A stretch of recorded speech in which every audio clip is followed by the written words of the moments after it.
So John Hansen tagged me in a post where the question he posed to everyone is, why should procurement be afraid to speak the unspeakable?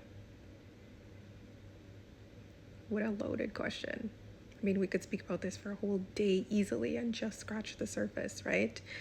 I think a lot of us, myself included, have oftentimes experienced that throughout the course of our career where, you know what, we don't speak just so we can get through the issue at hand. We're focused on solving for the issue at hand, and we're not a very confrontational profession. That's not our MO. We're here to bring the facts to the table. We're here to bring you your best case scenario, and we're here to bring you options.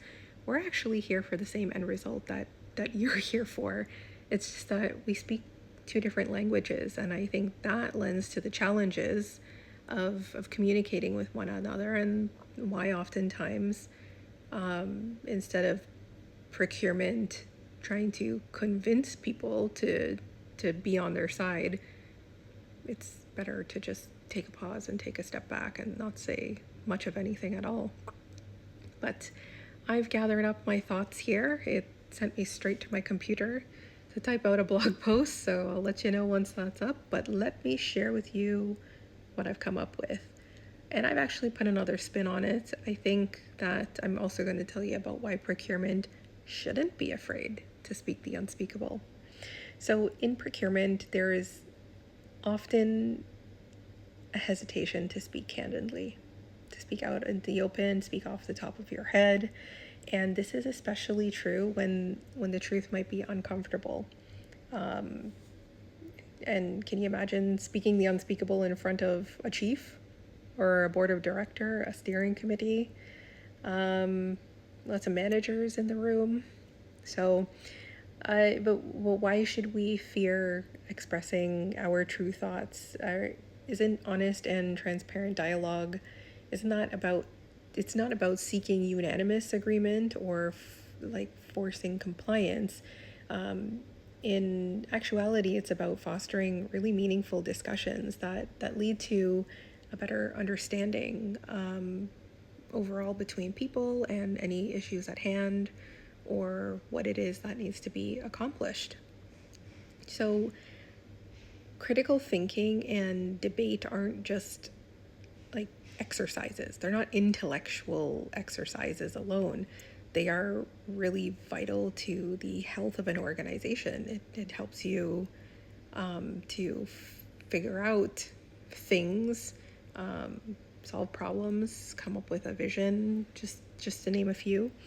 But the problem is that when a procurement team shies away from the unspeakable, we as a team, we risk stagnation, and it does a disservice to the rest of the organization, which also risks stagnation when we can't come up with more out-of-the-box thinking.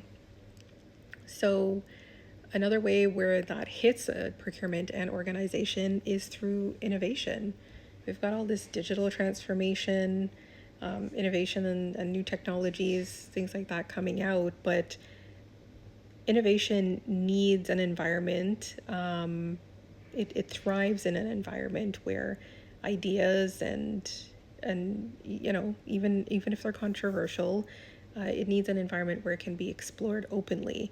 And if we speak our minds, we can identify any potential risks before they become problems, and this ultimately allows for more strategic planning to take place. So when we are this open with our dialogue, this actually supports agility. We hear a lot about agile project management, agile procurements, and how are we going to be able to do that if we don't have the ability to speak openly and speak quickly and do things in parallel?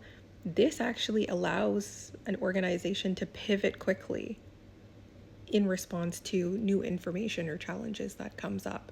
So if we're not talking, we can't pivot.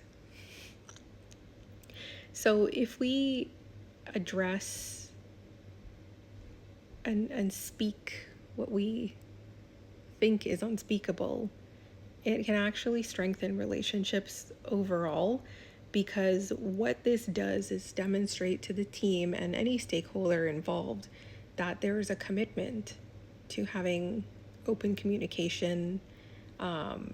It's a commitment to transparency. It's a commitment to build and maintain trust, not only with internal stakeholders, but external ones as well, and also suppliers too, right? And if you're in the public sector, trust with the public is tantamount. So ultimately, this will show that procurement is not only about following a process, but we're here to actively contribute to an organization's success. Okay? Again, we're here for the same end result. So at the end of the day, I don't think that procurement should shy away from speaking the unspeakable. We should not apologize for sharing our true thoughts and what we feel. It should be honest, but it should also be factual. This is not an opportunity to just come out and throw fisticuffs here. We have to behave appropriately and accordingly. We are working professionals. But we should use the ability to speak as a strength. It's a way to drive innovation, to manage risk overall, and to ensure that not only we, but our entire organization is prepared for the future. This is like visionary thinking as a whole, right? So speaking the unspeakable, it is essential for our success, but only when it's done in the right way.